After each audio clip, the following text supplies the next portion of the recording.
Hey guys, welcome. So, as you guys know, here shooting this live on TikTok. However, this will become the first episode of the Bodhiverse podcast. So, I figured why not start off with a bang? I mean, no boring shit here, right? So we're going to see if we can't piss TikTok off right off the bat, because I haven't done that yet. So, see if I can watch my P's and Q's enough that we can talk about love and fertility magic for at least the next hour. I think we can do it. You think we can do it? I think we can do it. Yeah. So I don't have music going because I don't want to hear any copyright issues from YouTube or Spotify or anything like that later. So no music right now. But here we go.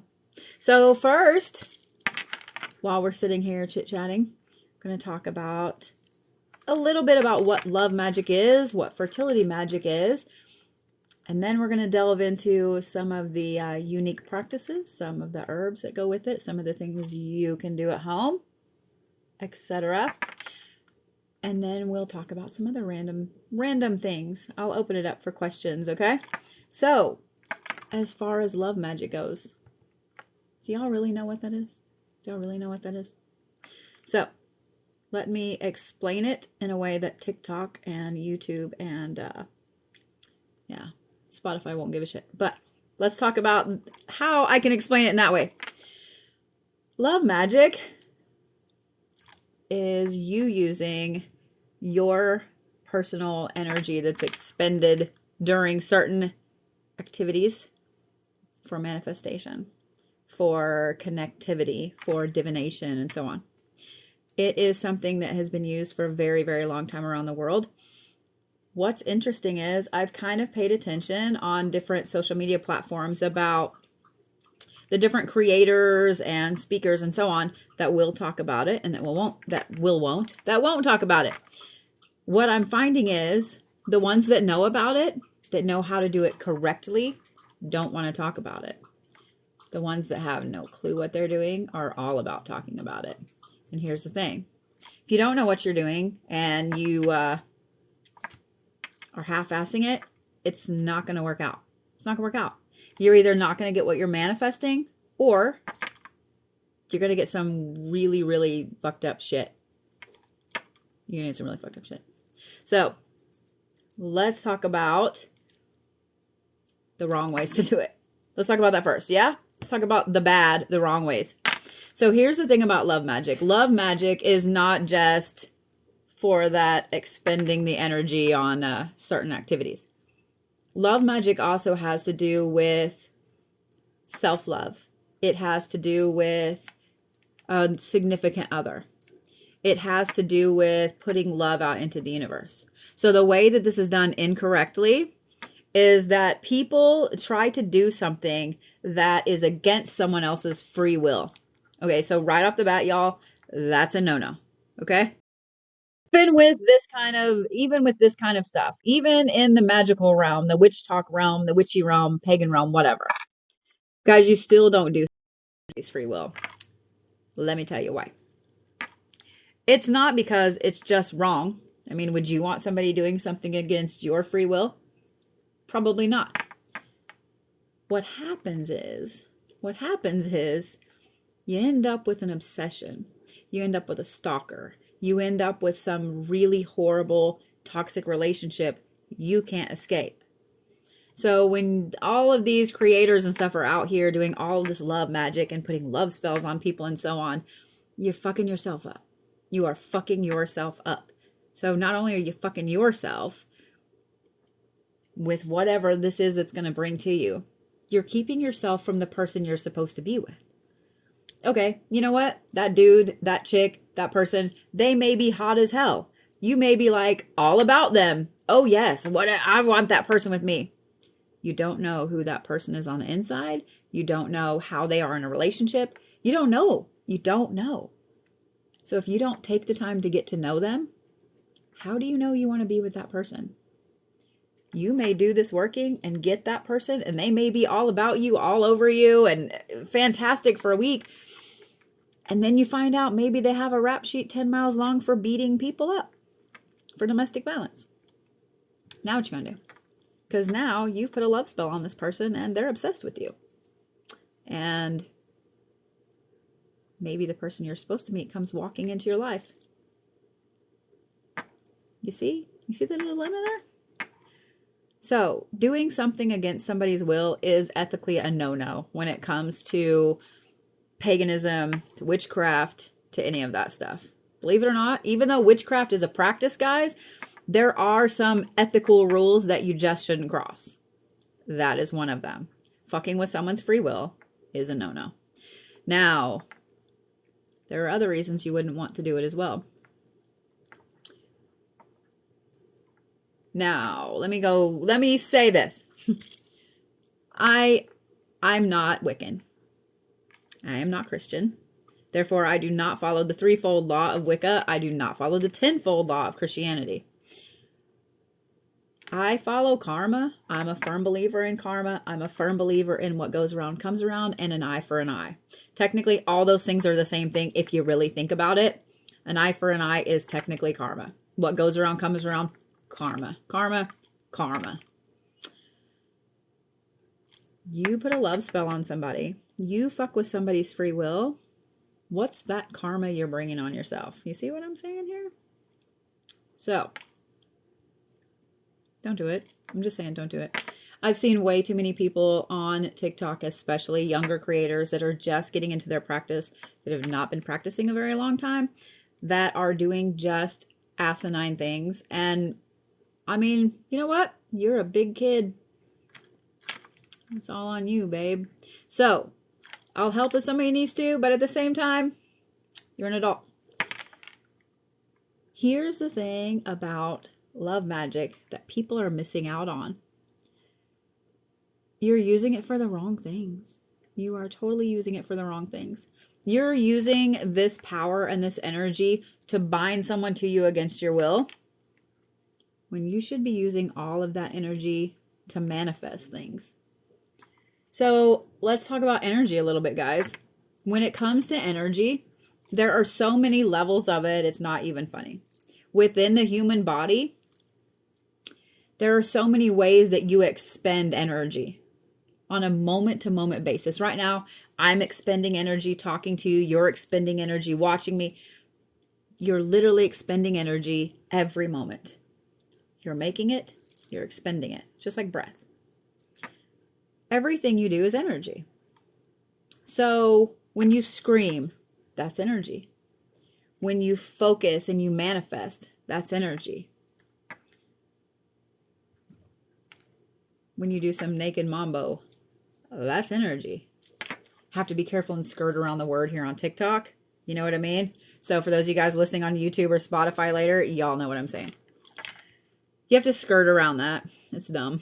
But think about how much energy is expended during that act. Think about it. Now, if you're trying to harness energy to manifest something, and when you're manifesting and you're focusing and just sitting and being, and you're manifesting a little bit, you're doing good, you're getting some things, but you're only putting out this much energy. What if you put out that much energy? What about that? That is a massive amount of energy, and it is one of the most powerful energies you can harness.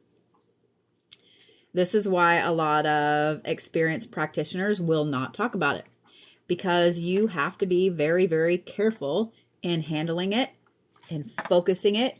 You have to be very, very laser focused when you're manifesting, especially with that kind of energy. So I figured, why not talk about it first? Yeah. What better for the first podcast than talking about sex magic? So, there are so many different ways you can harness this energy.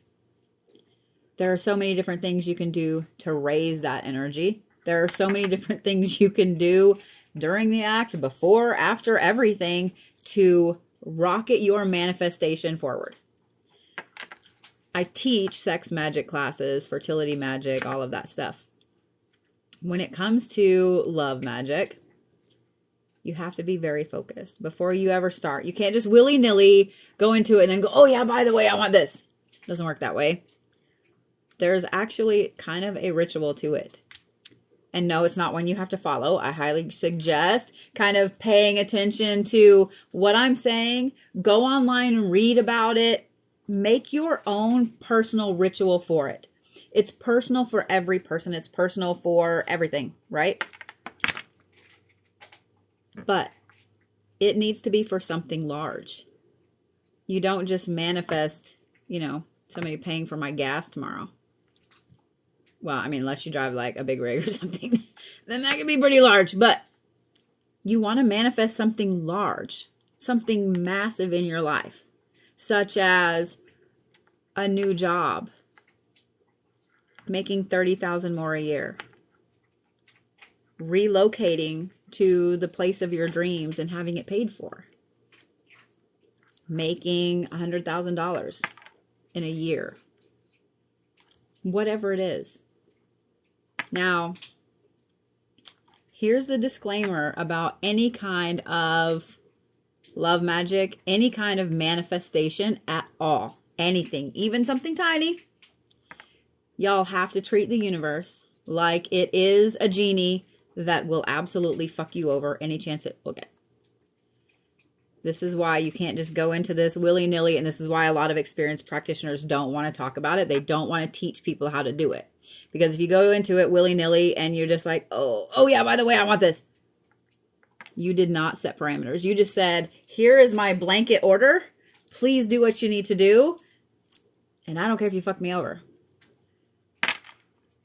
You have to be super specific. Before you ever even start into love magic, you have to know exactly what you're asking for, what you want, and you have to put super clear parameters on it.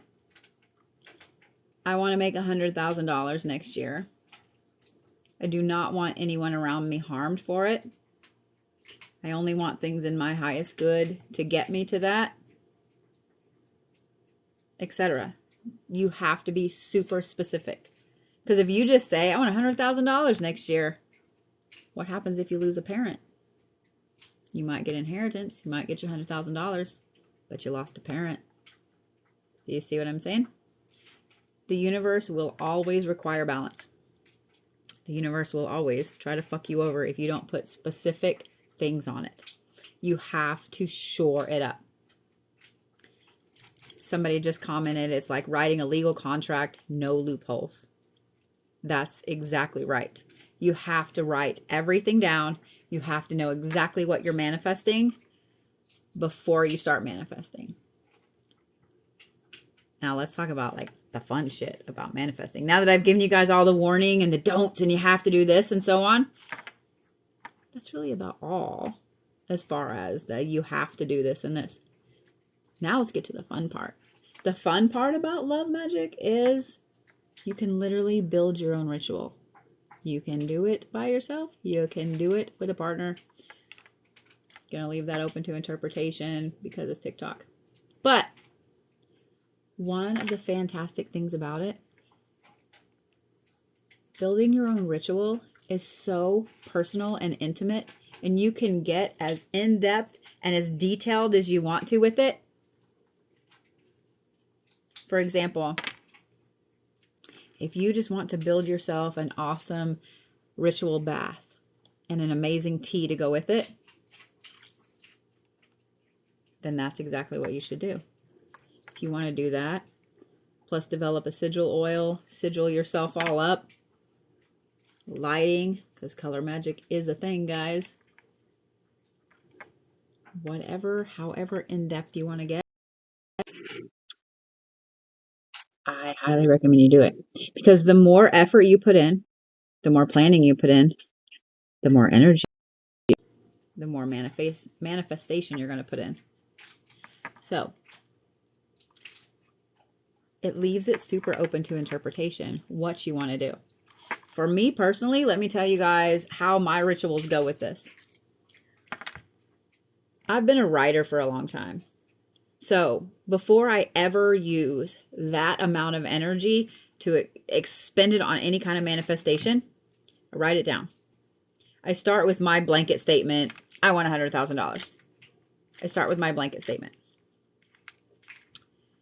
And then from there, I start getting very specific. And I will work on this one piece of paper, this one writing, for at least a couple of weeks. At least a couple of weeks. Because I want to make sure I have no loopholes at all. As I'm writing, as I'm going through this, I also look at the phases of the moon, like what's coming up. Am I asking for something? Am I releasing something? Every phase of the moon is for something different. So I look at what's the best phase of the moon for this to happen in. Now, it's not just the full moon, guys. It's not just the new moon. All the phases of the moon have something specific that go with them. For example, the last quarter is coming up here on Friday, the 25th. That is the perfect time to banish negativity out of your life. Just saying. If y'all needed something to do Friday. But, yeah, take your time. Take your time. You want to make sure you're doing this in the right phase of the moon to gain the right amount of energy in the universe on top of your energy. Plus, you want to make sure you have no fucking loopholes in that contract you're writing. And then you get to delve even further. For me personally, I have sigil oil that I make. I love to sigil. I actually sigil my arms, my chest every morning before I put clothes on. Protection, strength, spirituality, etc. So, in getting ready for a love magic ritual, sigil that all up everywhere. One of the best things that you can use, and this is my personal blend a little bit of it, Blue Lotus is my favorite smell. It is one of the most highly aphrodisiac smells that you can get. So when it comes to Blue Lotus oil, a little bit on your scent glands, sigil yourself with it. Trust me, just the smell of it can put your head in a whole other space. Add a teeny tiny bit of rose, lavender, peppermint, and ginger to that, and you have a powerhouse love oil. Of course, it doesn't have to be just those things. You can add whatever else you want. But sigilling yourself with an oil you have specifically designed for this ritual automatically makes you feel a little more sexy, automatically puts you in the mood, because smell is a very powerful sense. It's one of the ones that we attach to memories almost as much as we attach to sound, like music. A smell of a certain perfume can bring you back to anything. When you smell this smell, it automatically puts your mindset in, this is what I'm about to do. So, another thing that I like to do, what I will do in the morning is I will sigil myself with that oil. I will wear it throughout the day because I want my whole brain thinking about this all day long. Go about my day, gather the ingredients I need. If I have to go get anything, whatever. You guys have never seen my house. I have so much shit here. So, when I get ready to do whatever it is, ritual I'm going to do in the evening, I build a tea and I build a ritual soak. I also build myself a candle, meaning I carve it, I dress it, I anoint it with oil. I will light it while I'm in the bath. I will take a bath. I will sit in that ritual soak. I will drink that tea. And as soon as I get out, sigils all over. Now, not only have you put yourself in the right mindset in multiple ways, you've got your magic going, and you're completely ready. Here's the trick, and this is the hardest part of this whole thing, is being able to focus while your dog's barking. Is being able to focus. For y'all that don't know, I have a squirrel, a big fat squirrel that gets on my balcony. It is my dog's arch nemesis. And the squirrel is actually bigger than my dog. So it's really funny. When the glass is closed, my dog gets big britches. And when the door is open, he's nowhere to be seen. So, it's comical. I need to get a video of it one of these days. But, Here's the hard part about love magic and about that type of ritual. Keeping focus on it. Because you have to have that in your mind while you're doing other things. And when that energy is about to be expended, you have to shift your mind into manifestation mode. It does take practice, I'm not going to lie. You have to shift your mind into manifestation mode. And while that energy is being expended into the universe, you have to focus specifically on that main intent. Before you get to that point, you have to go through those things mentally in your head of what you're manifesting and what you're not. It's work. It's work. It's hard work. But let me let you guys in on a little secret. Ready? Let you guys in on a little secret. I'm going to whisper. I'm not going to whisper because then you can't hear me. So, in a little experiment in January of 2021, I thought, you know what? I've done this for a while for smaller things. I'm going to do it for something big. I'm going to do it for something big and see what happens. Just as an experiment. So, I made a huge ritual. I planned it all out. It took me almost a month to plan it. So on Valentine's Day, I was in a relationship, was dating somebody. On Valentine's Day, did this whole huge thing. Made dinner with specific herbs in dinner, all this stuff. And later that evening, manifested myself $125,000.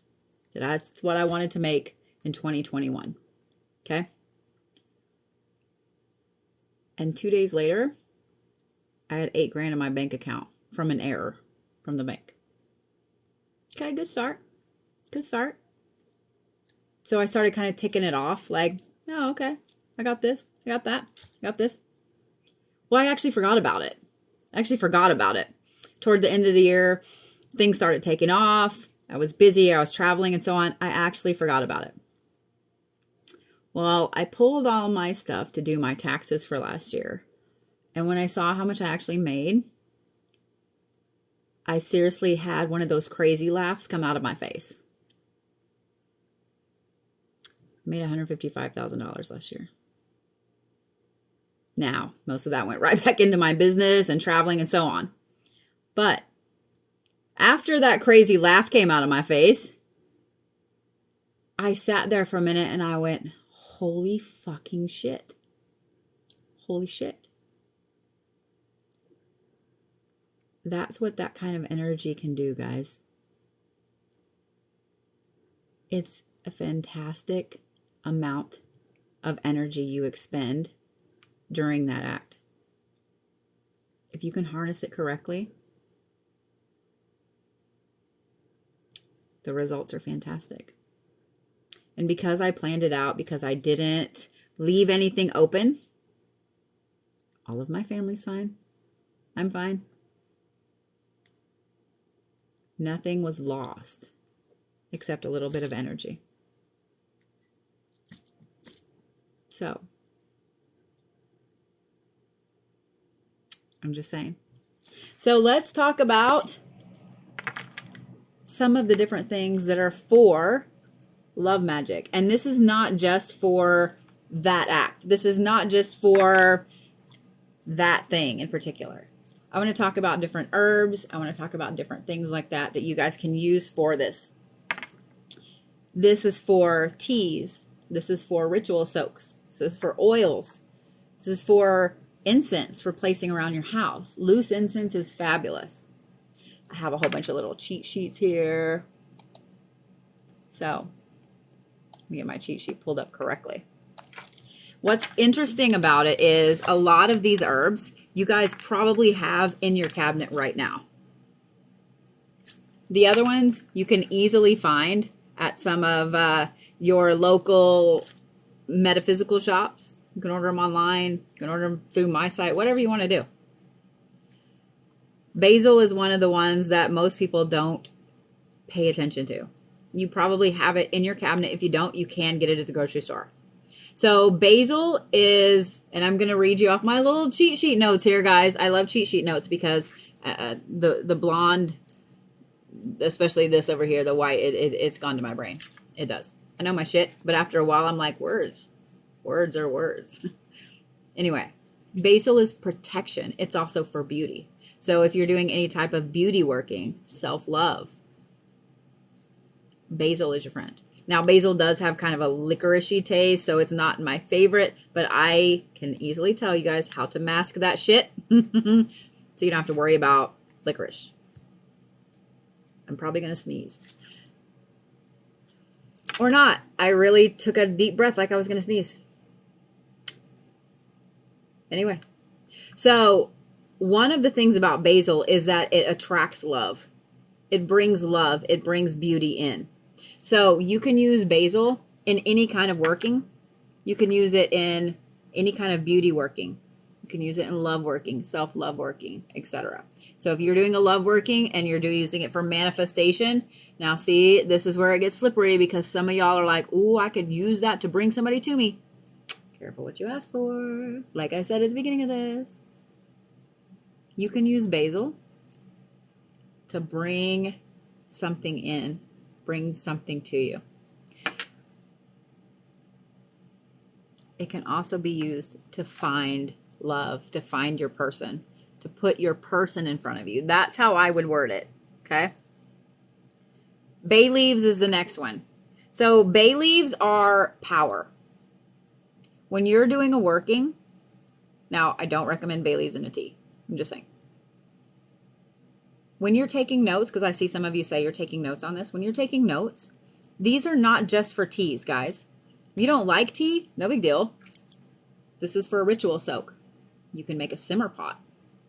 If you guys don't know what a simmer pot is, this is why a lot of older witches, older women, probably some of y'all's Southern Baptist grannies did this. You have an empty pot on the stove all the time. They would make pots of things that the house smelled fantastic with. It's a simmer pot. Y'all have probably done simmer pots.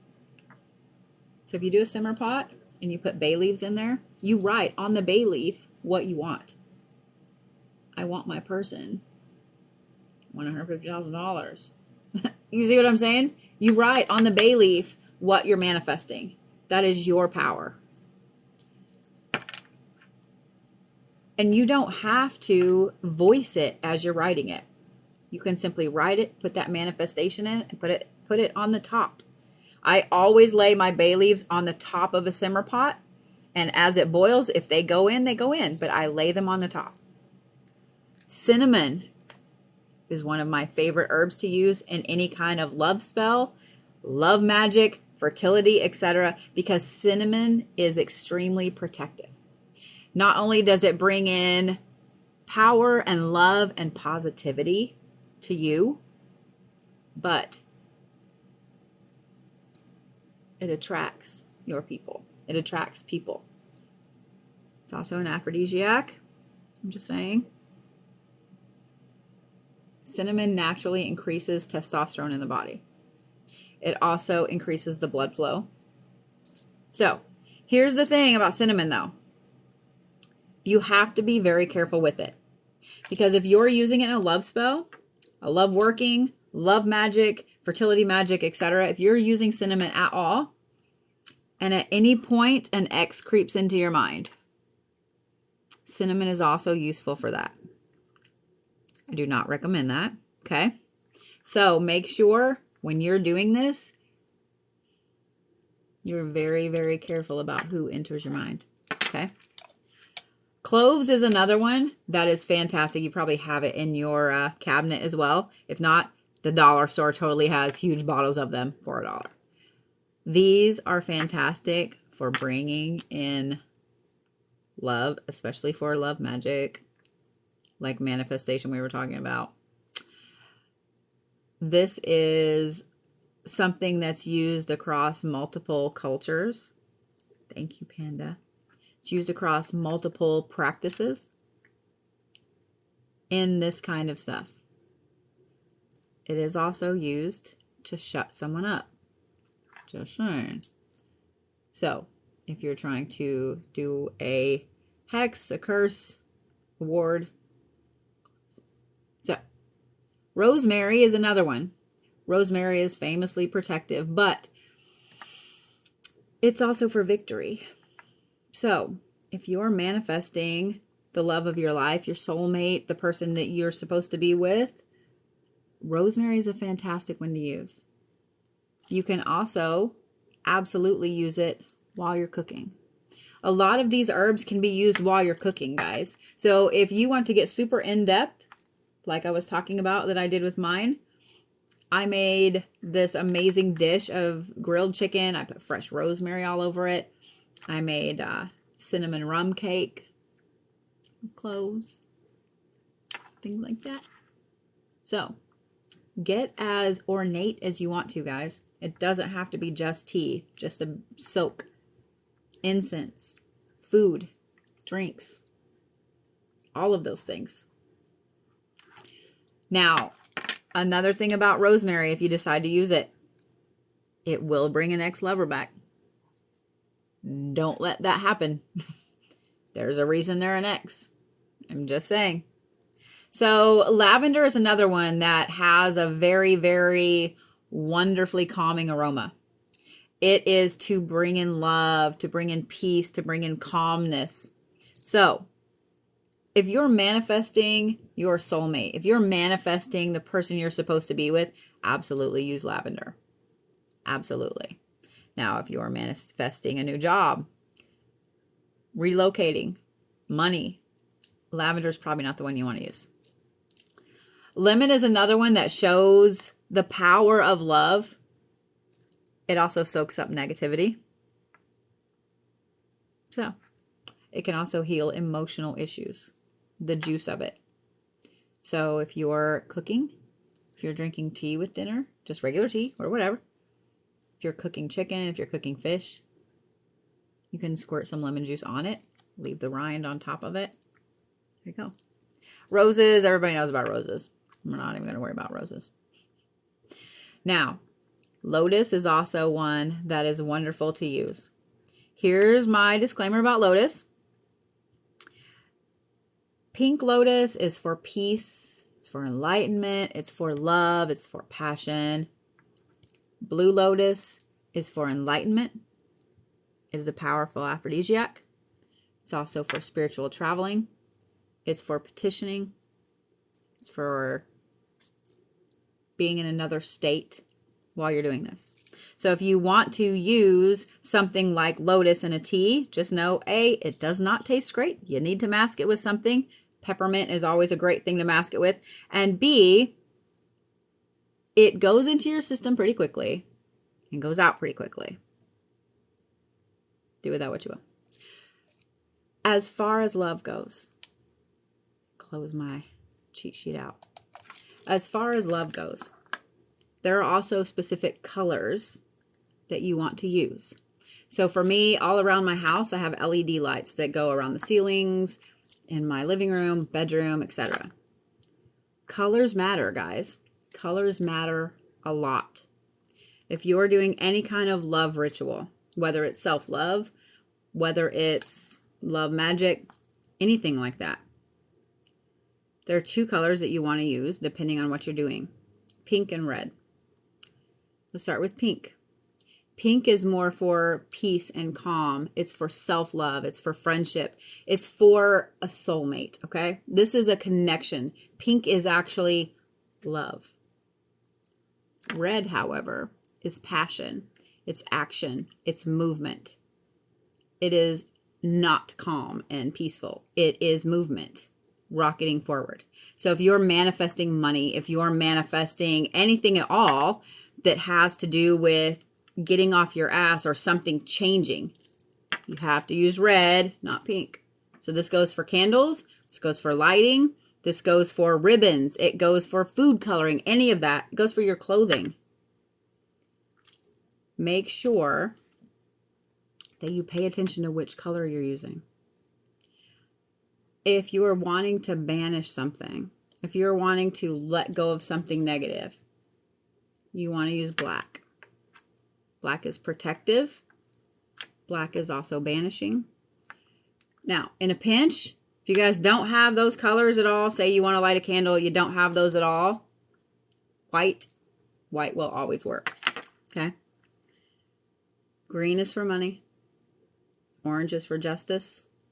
Brown is for family protection. Purple is for psychic abilities and divination. So, color magic is a thing. It is a thing, okay?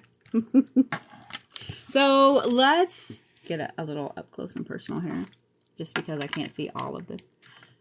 Let's talk about what kind of questions do you guys have about love magic? Not fertility yet. We haven't gotten to there yet. What kind of questions do you guys have about love magic? What can I answer for you? Because I saw a whole bunch of them going earlier, and I said, give me just a second, and I will answer. Because I know that this is a topic that not a lot of creators will talk about. You can absolutely use lemongrass. So lemongrass is something that is used to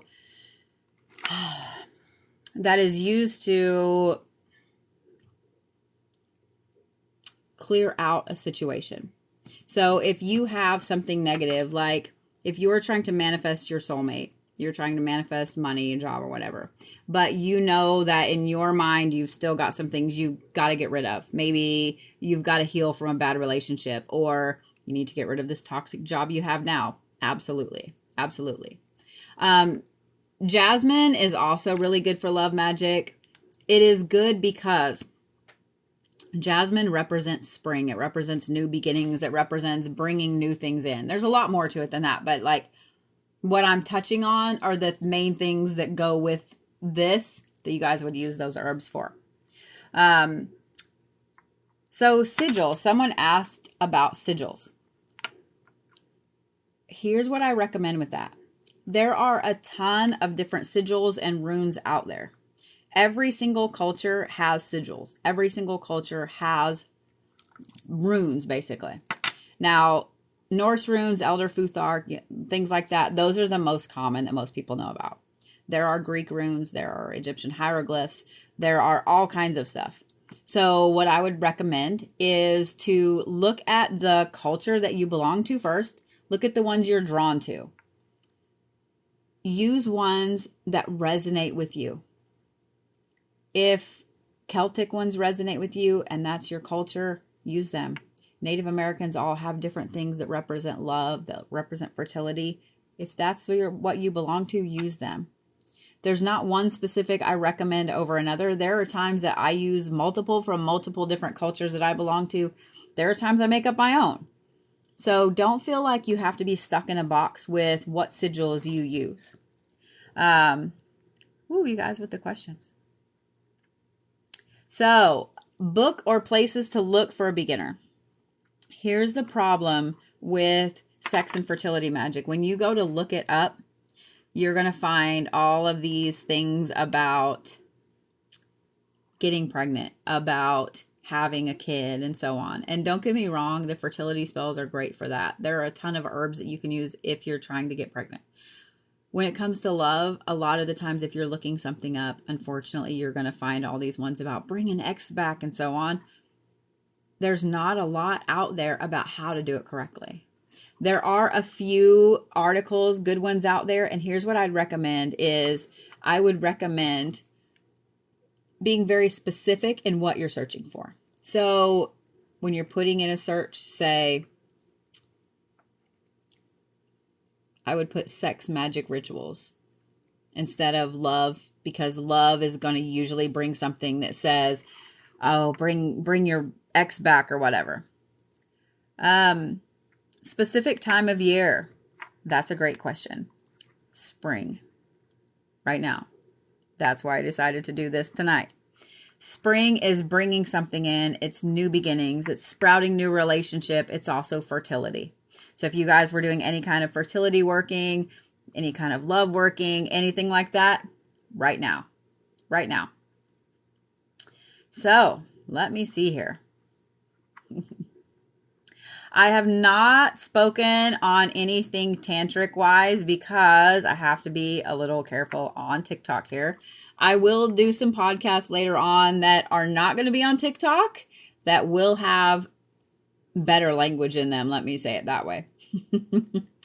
You can absolutely use love magic to build family love, to bring that back together, to bring in siblings that haven't talked for years, things like that. That's perfect.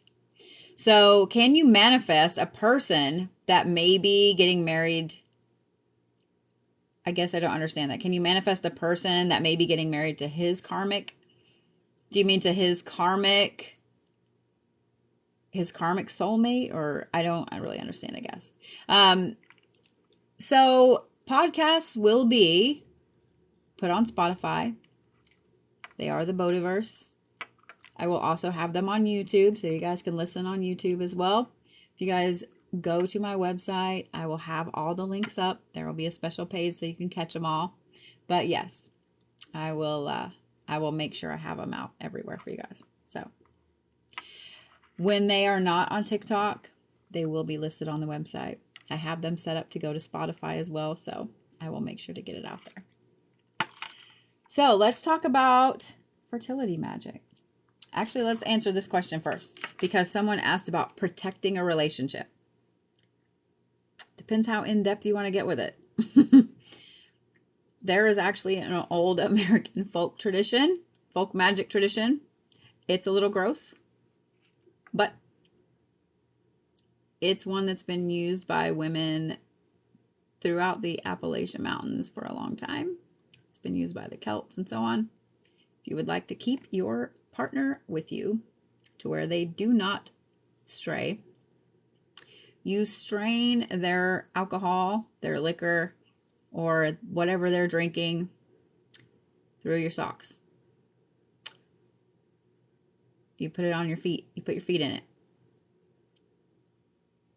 Yeah. It is what it is. Folk magic isn't pretty. I'm just saying. But that is actually a folk magic tradition. So for those of you guys that don't know, American folk magic is a mix of the Irish, the Celtic that were brought here as indentured servants and slaves, as well as the Native American beliefs, especially Cherokee, Osage.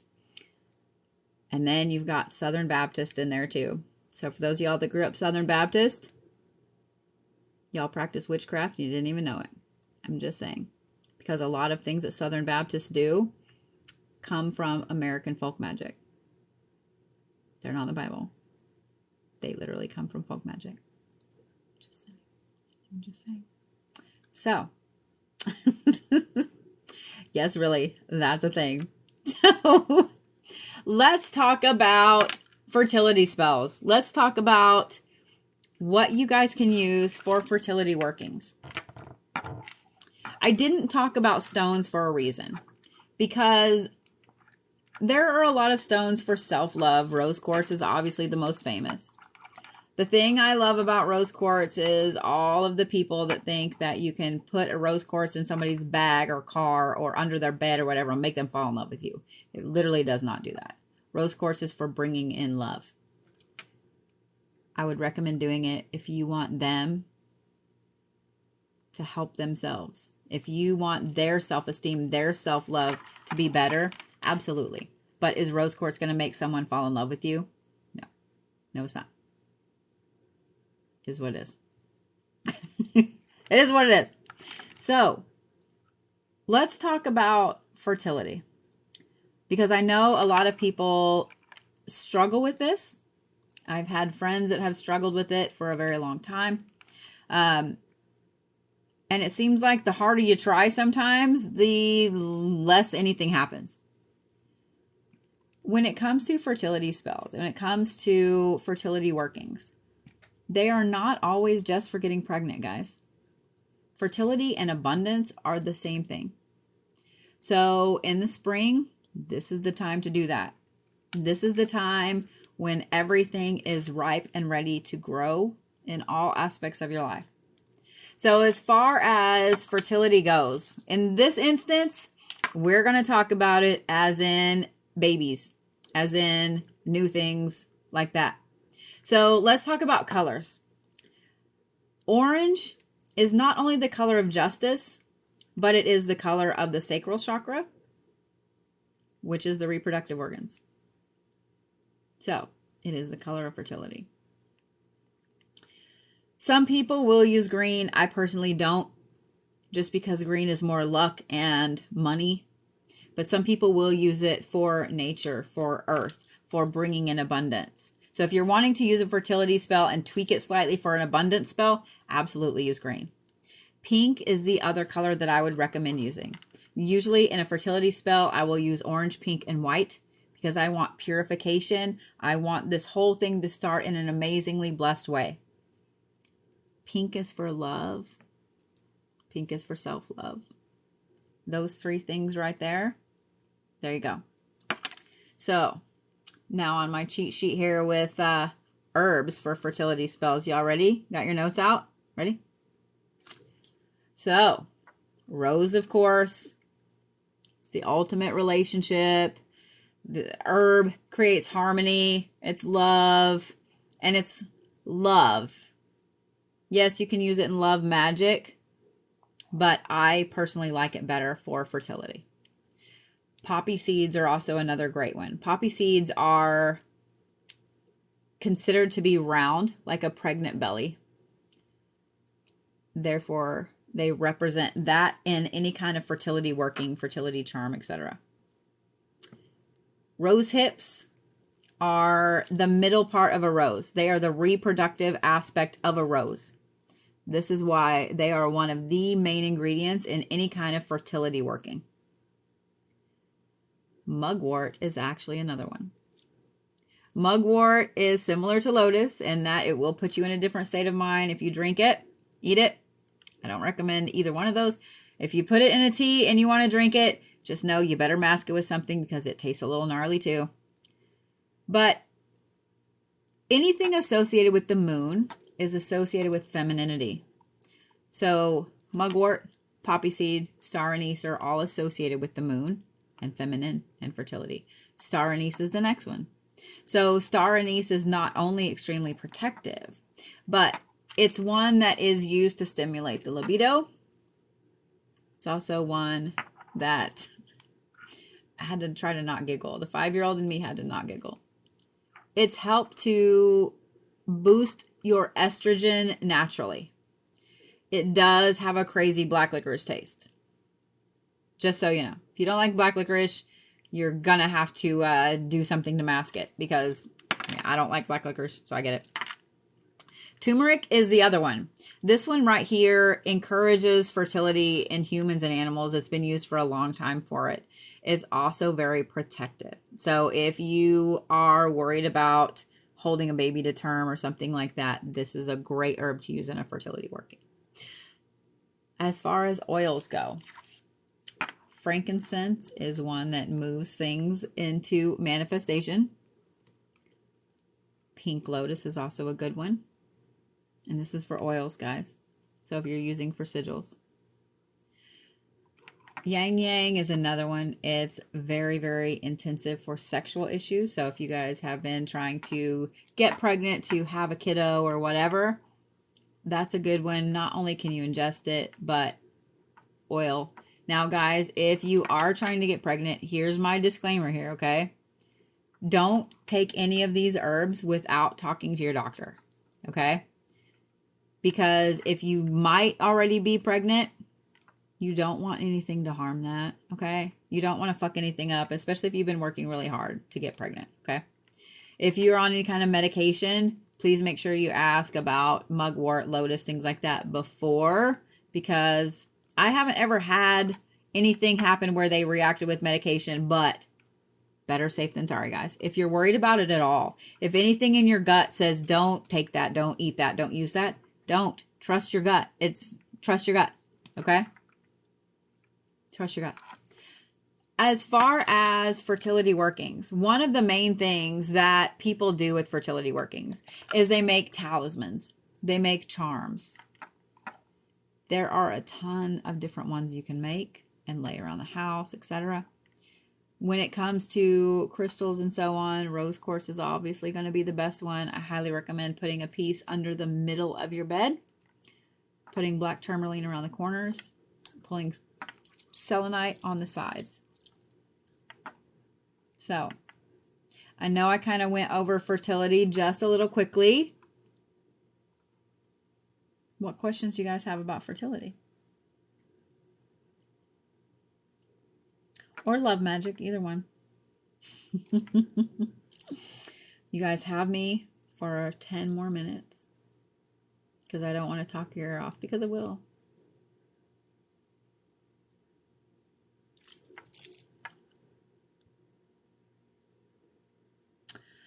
Can this be good to help with PCOS or abnormal cycles? Absolutely. It absolutely can. One of the best things about it, and you guys can also use things like Dong Quai and red clover. Look up herbs for estrogen, herbs for menstruation, things like that. There are a lot of them out there that you can use that will help that tremendously. I kind of wish somebody had told me about some of them a long, long time ago, but that's okay. It is what it is. What do you think about sleeping and listening to 9 and 999 hertz? So here's the thing, guys.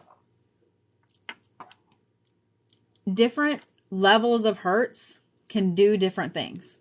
I don't recommend doing it every night. I really don't.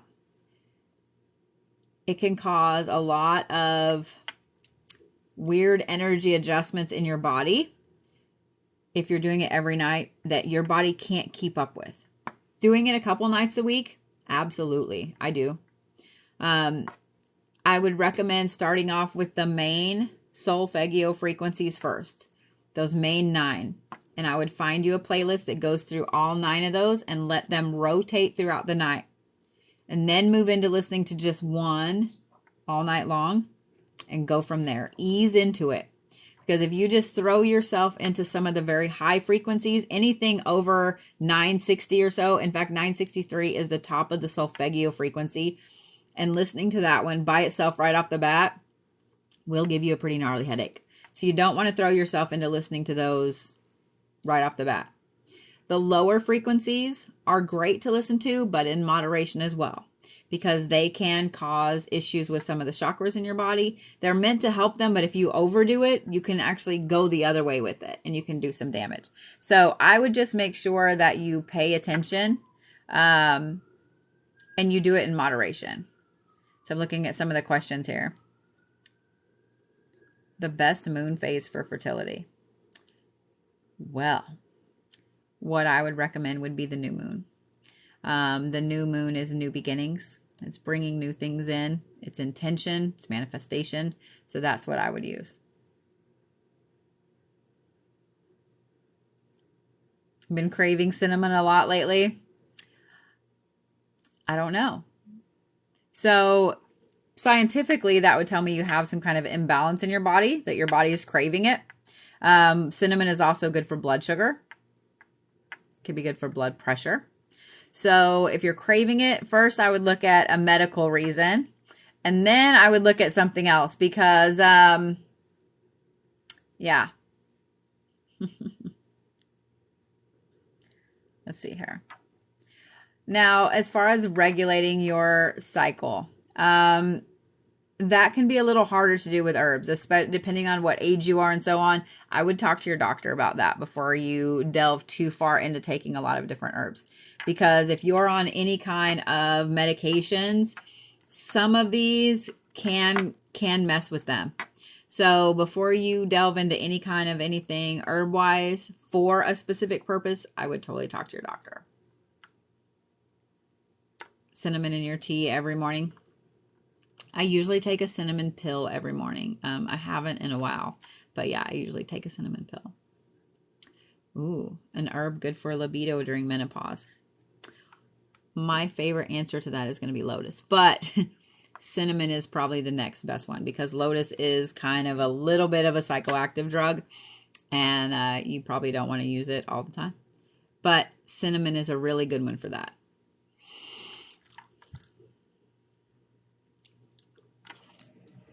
So,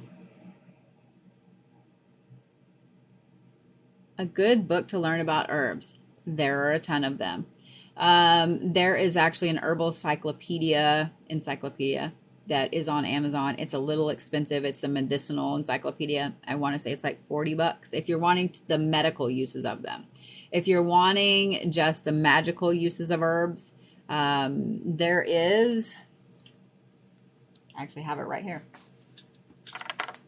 The Encyclopedia of Magical Herbs, Cunningham's Encyclopedia of Magical Herbs. It's by Scott Cunningham. It's a cheap book, and I use it continually. I absolutely love it. It's one of my favorite books, and it's one that I recommend to all my students. Now, it just has the list of magical uses in it. I can't words of magical uses in it, but it also has the planet it's associated with. It has the reason it's for. It even has a little cheat sheet in the back. So it's a great one. Those are the two I recommend. I know that the medicinal one is a little expensive, but it is very, very well worth it because you will wear that book out. And so having it in a nice thick hardback it's worth it. It's really, really worth it. The best for inflammation reduction. Ginger is fantastic for inflammation. And the cool thing about ginger is that you can add that powder to teas, to foods, to applesauce, to whatever. It's really, really fantastic. It's really fantastic. A fertility spell can absolutely unblock your sacral chakra. Yes. Yes, it can. Any good books for a magical beginner? The Psychic Witch is a good one. To Ride a Silver Broomstick is a good one. There's a few others depending on what way you want to go with things. If you're really drawn to plants, there is one called The Green Witch. I don't remember the person who wrote it. It's a very, very cute cover. It's green and white. It looks kind of like the cover for The Psychic Witch. So, yeah.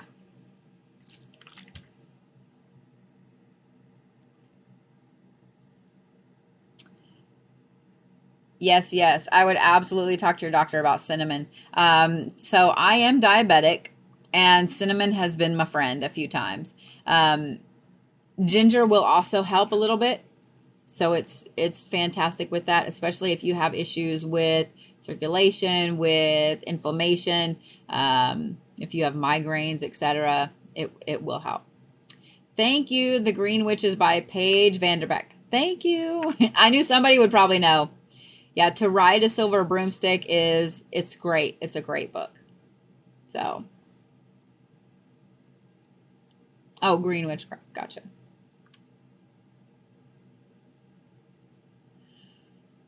I'm sorry, love. I've had chronic migraines since I was 19, so I understand. They are not fun. I do not have RA, and I have friends that do, and I'm really, really sorry. You can forget someone. You can do an emotional cord cutting for getting someone out of your life. So yes, absolutely. Absolutely. Oh, there you go. Thank you, love. Ooh, epilepsy is a different one. Let me yawn. Sorry. Epilepsy is a different one. I have temporal lobe epilepsy. There are not a lot of herbs that will help, but I will tell you this. I carry frankincense oil and peppermint oil with me all the time. I also carry a roller of Blue Lotus. I carry Blue Lotus because it is my favorite smell. I put it on my mala, and I will sit and smell my mala because it helps me kind of calm down when I get stressed out. It helps me kind of center myself again if I feel a seizure coming on. Frankincense will help as well. So with frankincense, you want to put it back here right behind your ear in that little dip. You also want to put it on your scent glands here on your wrist. Peppermint will help with the nausea, and it will also help your brain focus. So with peppermint, you have to be a little careful with it. Don't get it by your eyes because just speaking from experience, it burns like a motherfucker. You can put a tiny bit of peppermint here too, right on top of the frankincense if you want. I usually will put some right here just because then it kind of wafts up to your nose a little bit, but that it will help. So I used to keep a roller on me that had peppermint, frankincense, and lotus in it together, but I lost it. I could probably just make another one, but I just carry all three of them together, all three of them separate, because there's a lot of times that if I get a migraine or I feel a migraine coming on, I get very nauseated. So I'll use the peppermint and just kind of waft it under my nose a little bit to help cut the nausea off. For those of you guys that do have migraines as well, there's a pressure point in your hand you can use. If you find where your pointer finger, your index finger, and your thumb meet, where you have that, it's like a V right there. So it's going to be different in a different place for everyone. So all you have to do is find it. Then you put your thumb underneath it, your middle finger back here, and just press slightly. Now here's the thing. If you press too hard, it's going to hurt like hell, because this is also a pain receptor in the body. But pressing on this a little bit on both hands, do one hand and then the other, it will help with the headache. If you guys have nausea really bad and you're not in a place where you can throw your peppermint oil on you or whatever, right here in the corner of your pinky where your nail has that point, well, corner, if you press right there and you want to press decently hard, but not hard enough you hurt yourself, this right here is an acupressure point for nausea. It's on both pinkies. It's also on your little pinky toes in that same place. So if you guys would like to, somebody asked about contacting me for like what to grab or whatever. If you send a message to my website, then I will make sure to get it. So yes. I do have some love magic kits and stuff on the website. I have some sex magic tea and things like that. I also will be teaching a class, but it will not be until April. So if you guys would like a full class on it, I will be teaching one in April. So yeah. Well, my friends, I'm so glad that you guys joined me for another hour super late at night with me, because I know some of you guys were here this whole time. So as far as a loophole for checklists, there really isn't one, because everybody is going to manifest something different. Everybody is going to ask for something different. You've got to be your own devil's advocate. So if you write a sentence like, I'm manifesting $100,000, you immediately need to shift your brain into thinking all of the ways that something could bring $100,000 to you and fuck something up in your life, such as losing a parent, losing a sibling, losing a spouse, losing a child, losing, you know what I mean? Getting in a bad car accident. So you have to think about all those things, and then you have to start picking those apart. This is why I take about 2 weeks or more to get everything, get all my ducks in a row. And if you have a friend that you trust, if you can be like, hey, if I wanted to manifest something, would you look at my list and tell me where I might be missing something? You know, where, if you were going to screw me over, would you look and see if you can find a loophole? That's exactly what I would do. So everything that you do, especially when it comes to manifestation and attention, the way you word things are key. You have to word things correctly. So yeah. All right. I am going to take my happy little witchy butt to bed. I loved this. This was so fun. And I will make sure this gets on YouTube tomorrow. It will be on Spotify this weekend. Make sure you guys follow me here. Follow me on YouTube. Follow me on Instagram. All of the things and the stuff. So, I love all of you guys. And I will see you Thursday. I promise I will have the rest of my live schedule up. Normally I'm more on the ball, but I'm not on the ball this week. With that, I love you guys. Go to bed or enjoy your day if it's daytime where you are. See you guys later.